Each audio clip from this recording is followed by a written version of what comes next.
নমস্কার, আমি দেবাশিস। আমি এই মুহূর্তে রয়েছি টিম ইনসাইট স্টুডিওতে। আজ এক আলাপচারিতার আসর। আজকে এমন একজন মানুষকে আমরা নিয়ে এসেছি স্টুডিওতে, অনেক দিন ধরে যাকে আমরা নিয়ে একটি আলাপচারিতার অনুষ্ঠান করব বলে পরিকল্পনা করেছিলাম। আজ তাকে আমরা পেয়েছি। ওই যে কথায় বলে না, যে রাঁধে সে চুলো বাঁধে, ইনিও তাই। সারা দিন ঘর কন্যার ঝক্কি সামলে বিকেলবেলা নিজের বিজনেস, তারপর আরো আরো অনেক কিছু। না না, আর বেশি কথা বলবো না। আজকে আমাদের সঙ্গে স্টুডিওতে কে উপস্থিত আছেন, চলুন একেবারে সরাসরি আপনাদের সঙ্গে পরিচয় করিয়ে দিই। আজকে আমাদের সঙ্গে স্টুডিওতে আছেন শিলিগুড়ির জনপ্রিয় বুটিক স্বর্ণালী বুটিকের কর্ণধার লাভলি দেব। নমস্কার লাভলিদি। আজকে এই স্টুডিওতে আপনাকে আমরা পেয়েছি, আমাদের ভীষণ আনন্দ হচ্ছে। অনেকদিন ধরে চেষ্টা করছিলাম আপনাকে পাওয়ার জন্য, কিন্তু আপনি খুব ব্যস্ত, সময় দিতে পারছেন না। যাই হোক, কি করা যাবে, অবশেষে সেই সময়টা মিলল। এটা বলার দিদি যে প্রত্যেকের শৈশব থেকে তো শুরু হয় আমাদের জীবনের জার্নিটা। আপনার শৈশবটা কেমন কেটেছে? আমার শৈশবটা সত্যি কথা বলতে একদম খুবই দুঃখজনক। মানে আমাদের শৈশব বলে আনন্দের কিছু ছিল না, কারণ মাকে অনেক বছর ধরে অসুস্থ নিয়ে মাকে অনেক লড়াই করতে হয়েছিল। অনেক ছোটবেলায় মাকে হারিয়েছি। আহ এখন আর সেই স্মৃতিটাকে আর মনে করতে চাই না। শৈশবটা একদম খুব দুঃখেই গেছে। যাই হোক, আমরা আপনাকে আজকে ডেকেছি, আর আপনাকে দুঃখে ফেলতে চাই না। তবু তো এই দুঃখের স্মৃতিগুলো মনের মধ্যে রয়ে যায়। এই দুঃখের স্মৃতিগুলো নিয়েই আমাদের পথ চলতে হয়। মা ভই বলে আপনি এগিয়ে চলুন সামনের দিকে।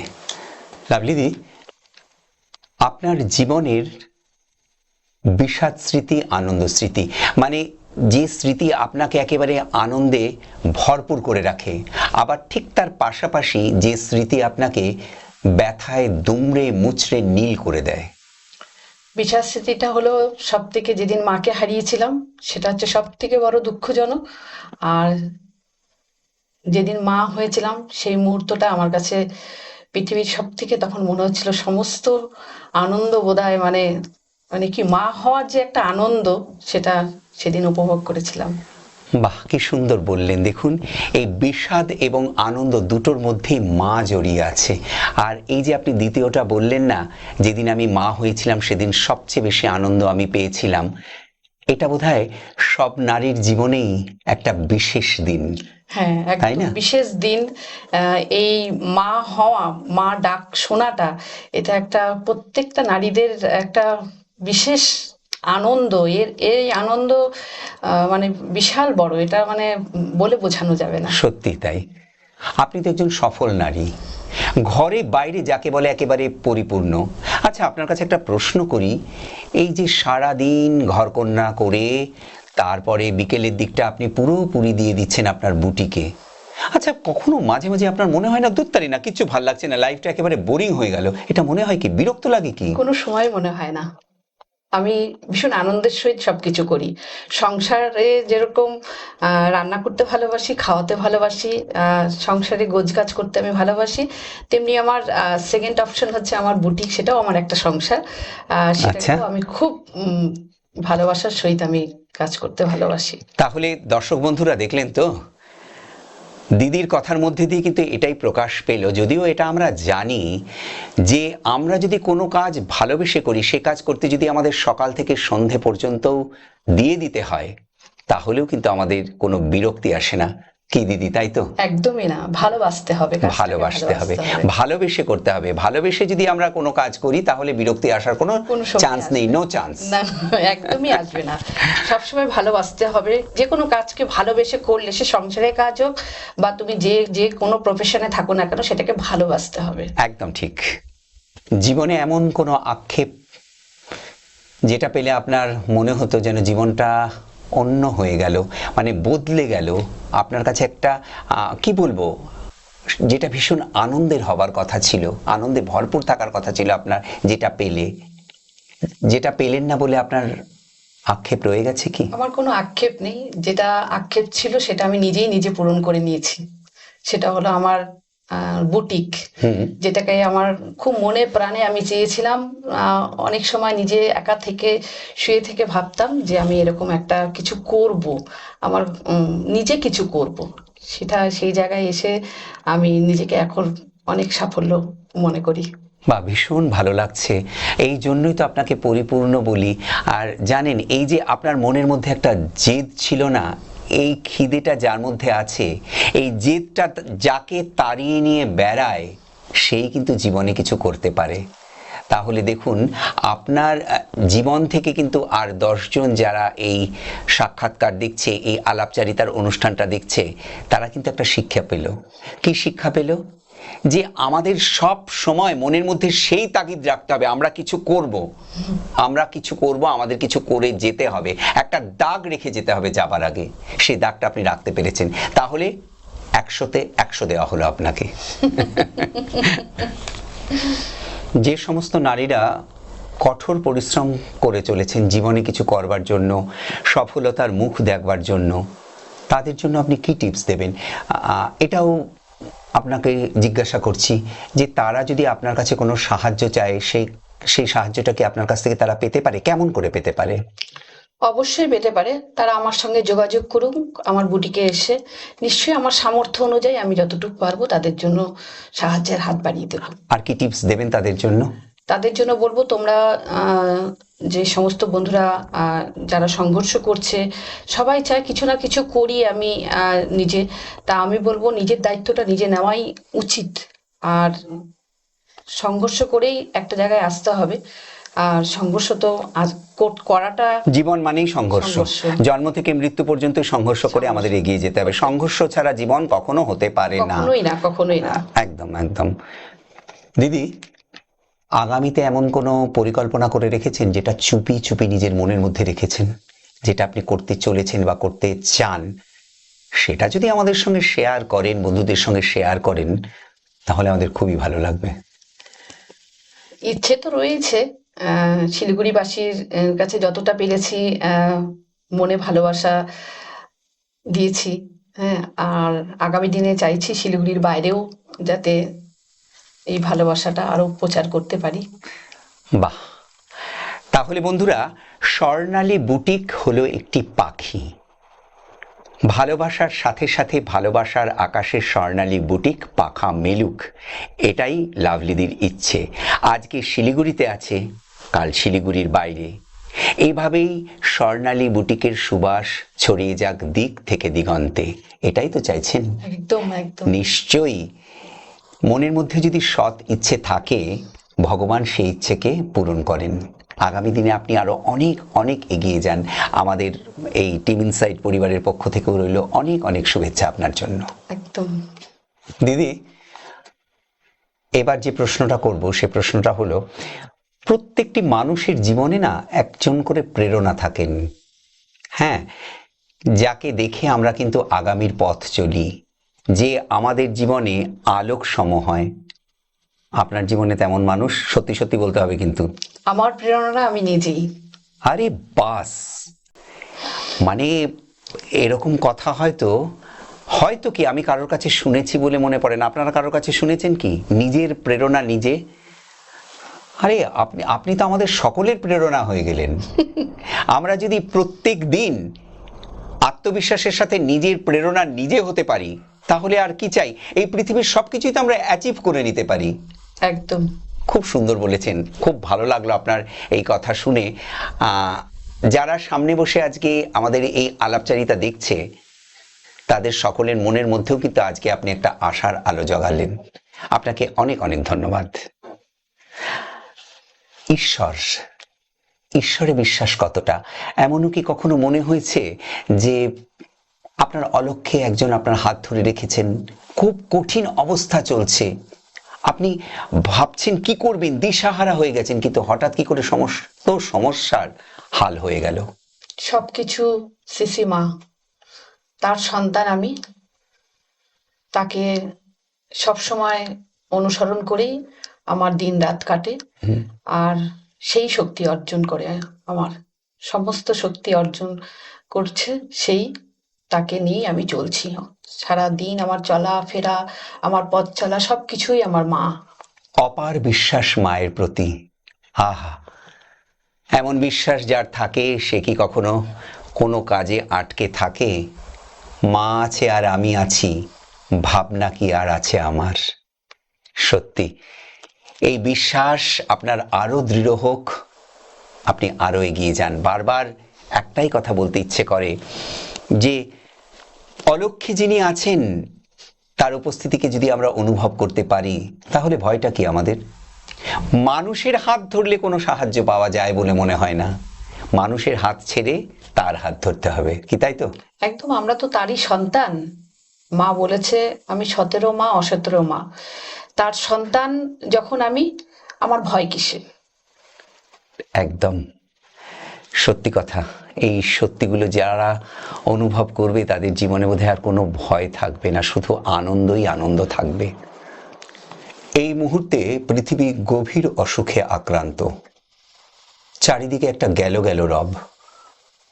আপনার কি মনে হয় দিদি যে কি করলে আমরা খানিকটা সময়ের জন্য স্বস্তি পেতে পারি? সবসময় পজিটিভ থাকতে হবে, আর নিজের প্রতি আত্মবিশ্বাস রাখতে হবে, সেটা খুব জরুরি। আর সবসময় সৎ চিন্তা ভাবনা রাখতে হবে। একদম ঠিক বলেছেন। কারণ কি এগুলো যদি আমরা করতে পারি অটোমেটিক্যালি আমাদের ভেতরে কিন্তু ইমিউন পাওয়ারটা বাড়বে। হ্যাঁ, আর ইমিউন পাওয়ার যদি বেড়ে যায় তাহলে কিন্তু সমস্ত অশুভ শক্তির সঙ্গে লড়াই করার ক্ষমতা আমাদের বেড়ে যাবে, বেড়ে যাবে, আমরা ভালো থাকবো, ভালো থাকবো। আর সকলকে ভালো রাখার পরামর্শ দিতে পারবো। কারণ আমি একলা ভালো থাকলে হবে না, না, সবাইকে নিয়ে যদি ভালো থাকতে পারি তবেই সেই ভালো থাকা হবে। হবে। প্রতি বছর স্বর্ণালী বুটিক কিন্তু একটা ধামাকা করে যায় শহর শিলিগুড়ির বুকে। আমার 3 বছরের অভিজ্ঞতা, এই স্বর্ণালী বুটিকের শারদ সম্মান অনুষ্ঠান, সেই অনুষ্ঠানে আমি আপনার আমন্ত্রণে, আন্তরিক আমন্ত্রণে সঞ্চালনার দায়িত্বে থাকি। ভীষণ ভালো লাগে এই অনুষ্ঠানে গিয়ে। এই যে অনুষ্ঠানটা আপনি করেন, এটা তো আরো অনেক অনেক বুটিক আছে, তাদের মাথায় কিন্তু এই চিন্তা ভাবনাটা আসেনি। সবার প্রথমে এই চিন্তা ভাবনাটা এসেছে আপনার মাথায়, আপনি অলরেডি শুরু করে দিয়েছেন। এই যে এই একটা অভিনব উদ্যোগ, এটা কেন করলেন? মানে কেন মনে হলো যে এটা আমি করি? এটা আমার মনে হলো, আমার খুব আমার সবসময় বসে অনেক রকমের চিন্তা ভাবনা করি আমি। তা আমার চিন্তা হলো যে পুজোর শেষে সবাই তো আমাদের বুটিক থেকে, যারা আমাদের বুটিককে ভালোবাসে, শপিং করে, কেনাকাটি তো রয়েছে, তার সঙ্গে যদি একটা ছোট্ট সম্মান আমার তরফ থেকে যদি তাদের হাতে তুলে দেওয়া যায়, তা তারা মনে হয় এই যে সম্মানটা, এটা বড়, বিরাট বড় একটা জিনিস। তা তাদেরকে একটু আনন্দ দেব, তাদেরকে একটু মিষ্টিমুখ করাবো, এটা আমার খুব আমি কেটে দিচ্ছি দর্শক বন্ধুরা, এখানে আমাকে কাটতেই হবে। উফ, এখনো আমার জিভে জল এসে যাচ্ছে। কিন্তু শুধু কিন্তু এই যে একটু মিষ্টিমুখ, একটু মিষ্টিমুখ নয়, অনুষ্ঠানের শেষে দেদার খাওয়া দাওয়ার আয়োজন, উফ কি নেই সেখানে। এই জন্য কিন্তু স্বর্ণালী বুটিককে তো একটা ধন্যবাদ দিতেই হবে। আর স্বর্ণালী বুটিককে ধন্যবাদ দিলে সেই ধন্যবাদটা অটোমেটিক গিয়ে পৌঁছেছে কার কাছে? আপনার কাছে। আপনি খুব সুন্দর একটা উদ্যোগ নিয়েছেন। এতে কিন্তু এই বুটিক পরিবারের সঙ্গে, এই স্বর্ণালী বুটিক পরিবারের সঙ্গে আরও যারা রয়েছেন, যারা রেগুলার আপনার কাছে আসেন, আপনার থেকে জিনিসপত্র কেনাকাটা করেন, জিনিসপত্র অর্থাৎ শাড়ি কেনাকাটা করেন, তাদের সঙ্গেও আপনার কিন্তু একটা সুন্দর মেলবন্ধন তৈরি হয়। ভীষণ সুন্দর, ভীষণ হ্যাঁ সুন্দর হ্যাঁ মিলবন্ধন তাদের সাথে আমার। আর আমাদের একটা পরিবার তৈরি হয়ে গেছে, হ্যাঁ। স্বর্ণালী বুটিকের পরিবারটা এখন আস্তে আস্তে যত দিন যাচ্ছে বাড়ছে। আর তাদের ভালোবাসা জানি আমি আরো তাদের সাথে আঁকড়ে জড়িয়ে যাচ্ছি কেমন ভাবে, মানে সেটা না থাকলে মনে হয় আমার জানি, আমি জানি না কি নিয়ে থাকবো আর। না না না, আপনার সত্যি আপনার ভাবনা চিন্তাগুলো একেবারেই অনবদ্য। সেই জন্যই তো এত এত মানুষ স্বর্ণালী বুটিকে আসে, সবাই আপনাকে ভালোবাসে। আর যখন যাই তখন ধরুন, যখন আমি স্বর্ণালী বুটিকে যাচ্ছি, দরকার আছে দিদির সঙ্গে গেলাম, কখনো গিয়ে দিদিকে খুঁজতে থাকি, পাচ্ছি না। মানে শুধু শাড়ি শাড়ি শাড়ি, শাড়িতে উনি ঢাকা পড়ে থাকছেন। তো যাই হোক, ভীষণ ভালোভাবে এগোচ্ছেন। আর আপনার চিন্তা ভাবনাগুলো ভীষণ ভীষণই পজিটিভ। পজিটিভ চিন্তা ভাবনা নিয়ে যারা চলেন তারা তো সত্যি একটা দিন সাফল্যের শিখরে পৌঁছবেন, তাই নয় কি? সংস্কৃতির সাথে যোগসূত্র কতটা? মানে নাচ, গান, কবিতা, নাটক, কথকতা, কোনটা আপনার ভালো লাগে, কোনটা আপনাকে টানে? ছোটবেলা থেকে নাচ শিখেছিলাম। আমার প্রথম শিক্ষাগুরু সঙ্গীতা চাকি ছিলেন, আর লুনা মিত্র, দুজনের কাছে আমি শিখেছিলাম। তারপরে সংসারের যখন আটকে পড়লাম তখন জিনিসটাকে বন্ধ করতে হলো। এখনো মনে হয় সেই যদি আবারও যদি আমাকে টানে, আমি আবার ফিরে যাব সেই জগতে, কিন্তু হয়ে ওঠে না অনেক কারণে। সংসার না আপনাকে কখনো সময় দেবে না। ভালো লাগার জিনিসটা এর মধ্যে থেকেই আপনাকে সময় বার করে করে নিতে হবে। আবার আসুন, আবার সংস্কৃতির জগতে আসুন। ইচ্ছে তো করে অনেক কিছু করতে, হ্যাঁ। ইচ্ছে করে। আমি অনেক নাটকও করেছি, আচ্ছা। গানের জগতেও হচ্ছে করেছি। মানে তাহলে নাচ, গান, নাটক সবই করেছেন? সবই সবই সবই আমাদের করেছেন। একটা গোষ্ঠী ছিল, গীতম গোষ্ঠী আমাদের একটা। ওখানে আমাদের বহু প্রোগ্রাম হতো, যেটা একটা সময়ের পর থেকে সবকিছু জানি হারিয়ে যায়। নানান সংসারের চাপে পড়ে, যখন ছেলে মেয়ে হয়ে গেল তখন নানান চাপে পড়ে ওইগুলোকে ত্যাগ করতে হয়। ভালোবাসি না এখনো সেটা নয়, সেটাকে পেলে পারে এখন আরো খুশি হব। তাহলে হয়ে যাক, কি বলেন আপনারা?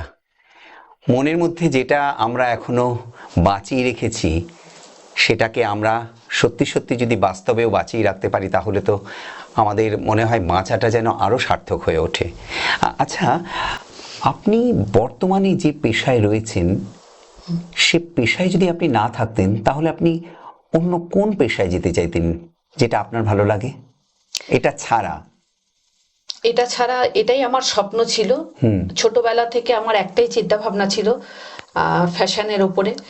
আর নিজে কিছু করব, এরকম ধরনের কিছু বুটিক আমার নামে আমি তৈরি করব, এটা আমার খুব শখ ছিল। সেই শখটা পূরণ করতে পেরেছি ঠাকুর মা স্বামীজির আশীর্বাদে। আমি অনেক বলেছি মাকে, মা আমি যদি করতে পারি সেদিন আমি নিজেকে অনেক ধন্য মনে করব। এখনো অনেক লড়াই বাকি আছে, এখনো অনেক লড়াই করতে হবে। তা এটুকে তো কিছু নয়, এখনো দেখছি মা কি করে। মা যা করবেন সবটাই আমাদের ভালোর জন্যই করবেন, আর সবটাই আপনার ভালো হবে আপনি যখন মায়ের হাত ধরেছেন। তিনি ছাড়া আমি অন্ধ। আমি একটাই, আমার সব সময় আমি সংসারে যতক্ষণ কাজ করি আমি তার গান শুনে শুনেই আমার কোথা দিয়ে সময় কেটে যায়, কাজ করছি গান শুনছি। বাহ, এই যে ঈশ্বরের ওপর আপনার অগাধ আস্থা, প্রতিটি কথায় আপনি মায়ের নাম নিচ্ছেন, মাকে ভালোবেসে মাকে অন্তরে ধারণ করে আপনি এগিয়ে চলেছেন। আপনি রামকৃষ্ণ মিশনের সাথে যুক্ত? হ্যাঁ, আমি রামকৃষ্ণ মিশনের সাথে যুক্ত আজ 22 বছর ধরে। বেদান্ত মঠ থেকে আমার দীক্ষা নেওয়া, আর সেখান থেকে আমার জীবনের অনেক কিছু শেখা, অনেক কিছু। আমি যে কোনো কাজ করি আমি মহারাজের হাত ধরে করি। রাঘবানন্দ মহারাজ, তিনি আমায় ভীষণ ভালোবাসেন। তার ওই মা ডাকটা আমার জানি মনে হয় সেদিনের অন্তর থেকে আমার জানি ছুঁয়ে আসে। সেই যেদিন আমাকে মহারাজ বলেন, মা চিন্তা করিস না, মা আছে তো। আমি অনেক ক্ষেত্রে তার আশ্রমে গেছি, মহারাজের কাছে আমার নিজের মনের কষ্ট আহ, অনেক সময় বলেছি। সে আমাকে অনেক সান্ত্বনা দিয়েছে, অনেক প্রেরণা দিয়েছে। সেই শক্তিতেই আমি এখনো পর্যন্ত চলছি। বেদান্ত মঠের সাথে যুক্ত আজ 22 বছর ধরে। ওরে বাবা, অনেকদিন ধরে যুক্ত আছেন আপনি। আর এই যে বললেন না স্বামীজি আপনাকে মা বলে ডাকলে আপনার মনটা একেবারে কেমন যেন হয়ে যায়, জুড়িয়ে যায় মনের সকল ব্যথা। সত্যি কথাই তাই। আমরা না এই যে এই পৃথিবীর এই যে ঘেরাটোপে আমরা বন্দী হয়ে রয়েছি, আমরা শুধুই সকাল থেকে রাত অবধি ছুটে চলেছি। কোথায় যাচ্ছি, কেন যাচ্ছি, কি করতে যাচ্ছি কিচ্ছু কিন্তু আমরা জানি না। কিন্তু যেখানে আমাদের যাওয়া দরকার সেই পথটা কিন্তু আমরা চোখে দেখতে পাচ্ছি না। আমি একবার মহারাজকে প্রশ্ন করেছিলাম, মহারাজ আপনি এত কষ্ট করে সবার বাড়ি বাড়ি এসে কালেকশন করেন, তা আপনি কাউকে দায়িত্ব দিতে পারেন না? তখন মহারাজ হেসে বললেন যে সবাই তো ব্যস্ত মা, তারাও তো নানান কাজে ব্যস্ত থাকি, তাদেরকে অযথা ডিস্টার্ব করে কি হবে, আমি আসি তার জন্য। তখন আমি মনে করলাম যে আজকে তাদের জন্য আমরা এতটুকু সময় বের করতে পারি না যে আমরা গিয়ে আশ্রমে গিয়ে এটা ডোনেট করে আসবো। যে সে আসছে আমার বাড়িতে, এত রোদ বৃষ্টি সবকিছু মাথায় মাথায় নিয়ে সে আসছে আমাদের কাছে। তা এটা এই জায়গাটাতেও নিজেকে না তখন খুব ছোট লাগে।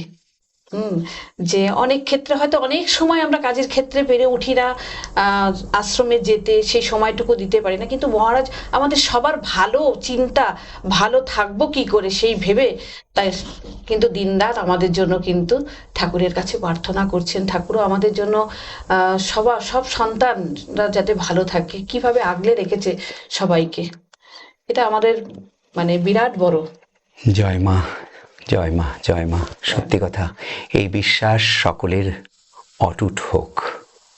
স্বর্ণালী বুটিক শুরু হলো কবে থেকে? এই চিন্তা ভাবনা কবে থেকে আপনার মাথায় এলো? আর ফাইনালি শুরু করলেন কবে থেকে? আমি শুরু করেছি, চিন্তা ভাবনা আমার এসেছে 2014 থেকে। আমি মনে মনে একটা চিন্তা ভাবনা করলাম যে শুরু করি তো, নামি তো। তবে একটা ছোট্ট ঘর থেকে স্বর্ণালী বুটিকের যাত্রা শুরু। তা সেই যাত্রাটা শুরু করতে করতে আজকে 2025-এ এসে এত মানুষের ভালোবাসা পেয়েছি, এখনো পাচ্ছি, আগামী দিনে চেষ্টা রাখছি আরো পাবো। কিন্তু আমার এই স্বর্ণালী বুটিকের সংঘর্ষটা বড় কঠিন ছিল। আহ, কিন্তু স্বর্ণালী বুটিকের এই যে পথ চলাটা শুরু করেছিলাম নিজেই আমি, তার জন্য আহ, আমার পিছনে কেউই ছিল না। একজনের আশীর্বাদ ছিল, সে আমার একজন ঠাকুমা শাশুড়ি ছিলেন, সে আমার ভীষণ আশীর্বাদ সবসময় করতেন। আজ তিনি নেই, আহ, আমি এখনো বলছি তার আশীর্বাদ উপর থেকে এখনো আছে, আর ঠাকুরমা স্বামীজির আশীর্বাদ তো রয়েছে। তাহলে আর কি চাই? যার আশীর্বাদে সারা পৃথিবী চলছে, তার আশীর্বাদ আপনার সঙ্গেও রয়েছে। এর বেশি আর কিছু চাওয়ার নেই। আর আরেকটা কথা বলি, আমার দিদা সবসময় বলতেন, আমি মনে রেখেছি আজকে, তাদের এই কথাগুলো তো বেদবাক্য সমান। বলতেন, বল বল বাহুবল, চল চল একলা চল। তাই না? এই কথাটা আপনার সঙ্গে কি সাংঘাতিকভাবে মিলে গেল দেখুন। আপনি তো একজন সোশ্যাল ওয়ার্কার। সেরকম কিছু নই। আমার কাছে যারা আসে যতটুক পারি সাহায্যের হাত বাড়িয়ে দিই আমার সামর্থ্য অনুযায়ী। কারণ আমি কিছু দিয়ে আমি সোশ্যালে প্রচার করতে ভালোবাসি না। কারণ সাক্ষী তো একজনই থাকে, উপরে যে বসে রয়েছে সে হচ্ছে সব থেকে বড় সাক্ষী, আর এর থেকে বড় সাক্ষী আর কিছু হতে পারে না। মাই তো বলে গেছেন, তোমার ডান হাত কি দিবে, বা হাত জানবে না, বা হাত জানবে না। এটা মারই কথা। সেটাই অনুসরণ করে এখনো পর্যন্ত চলছি। দিদি, খুব ভালো লাগছে আপনার সঙ্গে আড্ডা মারতে, আপনার সঙ্গে কথা বলে আমিও অনেক প্রেরণা পাচ্ছি। আগামী দিনে চলবার প্রেরণা হয়ে থাকবে আপনার এই জীবন পথের সংঘর্ষ। তো ঘড়ি কিন্তু আমাদের বলছে আর সময় নেই, টিকটিক করে জানান দিচ্ছে আমাদের উঠতে হবে। আপনার অনেক কাজ আছে, আমার অনেক কাজ আছে, বেরোতে হবে স্টুডিও থেকে। আপনাকে তো এতক্ষণ অনেক প্রশ্নে প্রশ্নে আমি জর্জরিত করলাম। আপনার মনেও কি কোনো প্রশ্ন হচ্ছে যেটা আপনি আমাকে করতে চান? তাহলে করতে পারেন, আমি চেষ্টা করতে পারি। আমি পাশ করবো কিনা কথা দিতে পারছি না। হ্যাঁ, নিশ্চয়ই প্রশ্ন তো আছেই। আমিও আপনার সাথে 3 বছর হলো আপনার সাথে আপনার পরিচয় হয়েছে। অনেক কিছু শিখেছি আপনার কাছ থেকে। হুম, শেখার আছে, অনেক কিছু আছে, শেখার কোনো বয়স নেই। হ্যাঁ, ভালো জিনিস অ্যাচিভ করতে গেলে পরে অনেক কিছু করা যায়। তা আপনাকে আমি একটা প্রশ্ন করব, আগামী দিনে আপনার আপনি যে এই যে সবাইকে এত ভালো চিন্তা, ভালো ভাবনা সবসময় এত সুন্দরভাবে আপনি করেন, তা আগামী দিনে আপনার নিজের জীবনের চিন্তা ভাবনাটা কি রেখেছেন? ওই যে আমি মায়ের নামে পাল তুলে দিয়েছি। ওই যে আপনি আপনি বললেন না, আমিও তো আপনার পথেরই পথিক। আমি যদি আমার সমস্ত চিন্তা ভাবনা করে নিজেকে এগিয়ে নিয়ে যেতে পারবো, তাহলে তো আমি অভিনয় জগতে একটা সময় ভীষণ যেতে চেয়েছিলাম, আমি অভিনয় করব বলে কলকাতায় পাড়ি দিয়েছিলাম শিলিগুড়ি থেকে। তাহলে আমি যদি আমার ইচ্ছেটা পূর্ণ করতে পারতাম, তাহলে তো আজকে আমি বিরাট বড় অভিনেতা হয়ে যেতাম। আমার ইচ্ছে অনুযায়ী হয়নি তো। সেই জন্য নিজের ভাবনা ভাবাটা আমাদের সকলের আগে ছাড়তে হবে। আমাদের ভাবনা ভাবার সাথে সাথে সেটা ঈশ্বরকে সমর্পণ করে দিতে হবে। একদম। তিনি যদি সেটাতে আমাদেরকে একদম ট্রিটমার্ক দিয়ে দেন যে তুমি এগোও, তবেই সেটা হবে। তার ভাবনা আমাদের ভাবনা এক হতে হবে, তবেই তো হবে। তার ভাবনার সাথে আমার ভাবনা আমি মেলালাম না, আমি পণ্ডিত হয়ে আমার জীবনকে এগিয়ে নিয়ে যেতে চাইলাম, তাহলে কি হবে? মাঝপথে কিন্তু আমি ধপাস করে পড়ে যাব। সেই জন্য নিজের ভাবনা ছাড়ো, তার ভাবনার ওপর নির্ভর করো। মিছে বসে ভাবছো তুমি কি, ভাববার তুমি কে? তোমার ভাবনা ভাবছেন যিনি, তুমি ভাবো তাকে। আমি আমার জীবনটাকে এইভাবে ভেবে নিয়েছি। এভাবেই জানি আপনাকে দেখে যে সবাই যেরকম এত কিছু শিক্ষা অর্জন করে, আমারও ইচ্ছে করে আপনাকে দেখে এটা করব ওটা করব, অনেক কিছু শিখতে করুন, ইচ্ছে করুন করে। না, করুন। তা আমি সবসময় সবাইকে বলি যে শেখার কোনো বয়স নেই, শেখার কোনো লজ্জা নেই। ভালো জিনিস নিতে গেলে একটু কষ্ট করতেই হবে। একদম একদম। আর দর্শক বন্ধুরা যারা এতক্ষণ আমাদের সঙ্গে ছিলেন, সকলকেই বলবো আপনারা ভালো থাকুন, ভালো কিছু করুন, সব সময় পজিটিভ চিন্তা ভাবনা করুন, নেগেটিভ চিন্তা ভাবনাকে একদম দূর করে দিন। নেগেটিভ চিন্তা ভাবনা মনের মধ্যে কিন্তু একেবারেই রাখবেন না, কেমন? নিজে ভালো থাকুন, সকলকে ভালো থাকার সুযোগ করে দিন। তাহলে দিদি, আবারও নিশ্চয়ই কোনোদিন এইভাবে আড্ডায় আপনাকে আমরা পাবো, এই আশা নিয়ে আজকে এখানেই শেষ করছি। আপনি ভালো থাকুন, আনন্দে থাকুন, আর সকলকে এইভাবেই ভালো রাখুন, একদম কেমন? সকলকেই একদম অনেক ভালোবাসা জানাচ্ছি, আর আপনাদেরকেও অনেক অনেক ভালোবাসা। সবাই ভালো থাকুন, সুস্থ থাকুন।